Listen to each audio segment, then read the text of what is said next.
news afternoon. First, the highlights. The Lagos State government pledges to forge more collaboration to achieve Themes Plus developmental agenda. International Monetary Fund urges federal government to regulate crypto trading platforms. On foreign team, thousands of pro-Palestinian protesters march in Malmo against Israel's Eurovision participation. And in sports, Bayer Leverkusen beats Roma to make Europa League final. And now the details. I am Mike James. Governor Babajide Sanwo-Olu says his administration will continue to collaborate with the Nigerian Institution of Surveyors towards achieving the Themes Plus developmental agenda and making Lagos a mega city and vibrant economy. The governor, who was represented by the Secretary to the State Government, Abimbola Saluhunde, said this at the 2024 Fellows Investiture Ceremony of the Nigerian Institution of Surveyors NIS held in Ikeja.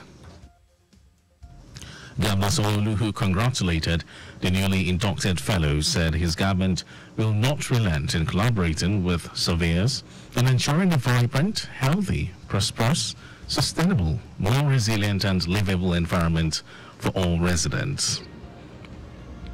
The collaboration between the government and the Nigerian Institution of Surveyors has been instrumental in advancing our society through the Themes Plus developmental agenda that is designed to transform Lagos into a modern and sustainable metropolis.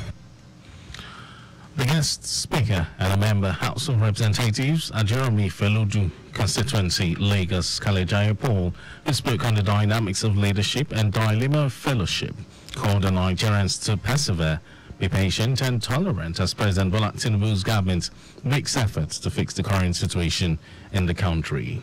To understand that the nation called Nigeria is 64 years old, has been governed by so many leaders. No matter what you know about a nation, when you sit on that seat, the dynamics of leadership will take over.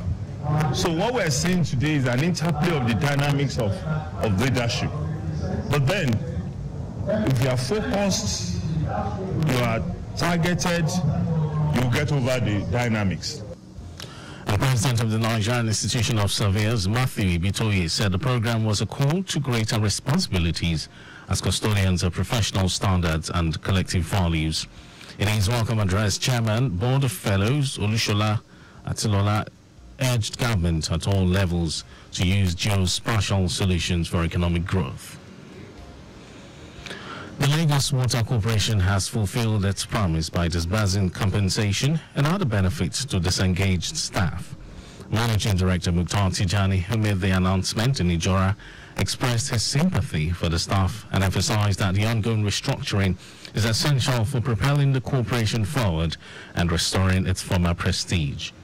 Tijani explained that the audit should not be misconstrued as a witch-hunting exercise, rather as a universal practice aimed at enhancing service delivery and addressing identified gaps or issues. He extended gratitude to Lagos State Governor Babajide Sanwo-Olu for prompt payment of the 3 months notice pay and 2 months severance compensation to affected staff, thereby alleviating the impacts of the current situation. The federal government has announced the commencement of freight services on Lagos to Kano narrow gauge rail line. The contractors revealed this during the visit of the Minister of Transportation, Saidu Alkali, to the site for an on-the-spot inspection of the project in Kano State. Alkali stated that freight operations will extend the lifespan of the nation's highways and help reduce the number of auto accident-related deaths among Nigerians. He also revealed that the project will be divided into segments to facilitate smoother, more efficient and quicker completion. And now to the rest of the stories.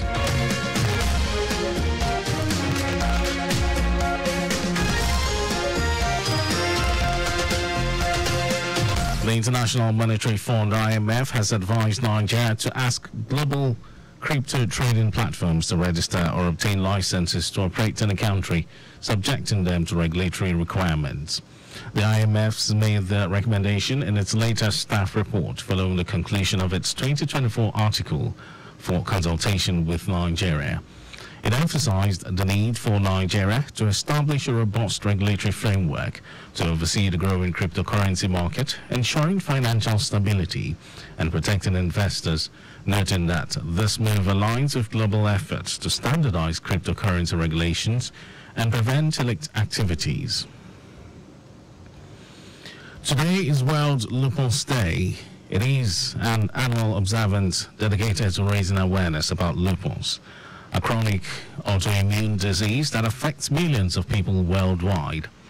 World Lupus Day is aimed at increasing public understanding and promoting research into its causes and cure.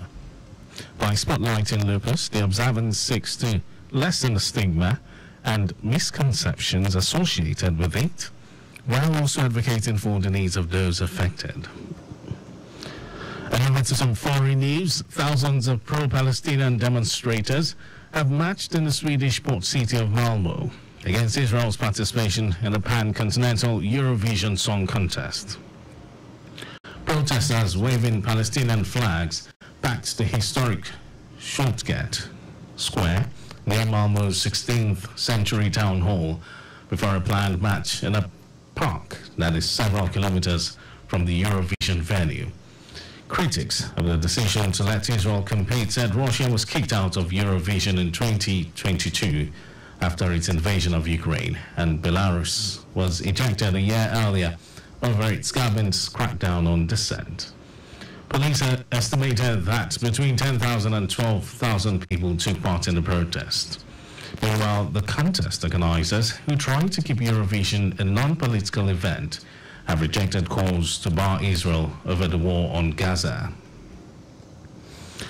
And now sports news. Bayer Leverkusen FC has qualified for the Europa League final with 4-2 on aggregate after a stoppage time goal, extending its unbeaten run to a record 49 games.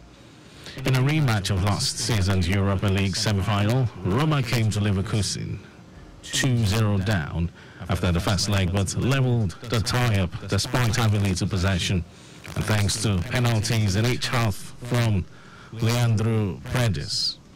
Bundesliga champions Leverkusen will meet Atalanta, who beat Marseille 3-0, 4-1 on aggregate in the final in Dublin on May 22. And that was our news at 12. But just before we go, do not drive beyond specified speed limits. You can follow us in like all our various social media platforms: X, Traffic Radio 961, Instagram, Lagos Traffic Radio 961. Subscribe and watch our news and programs live on YouTube, Traffic Radio 961. You can also visit our website, www.trafficradio961.ng.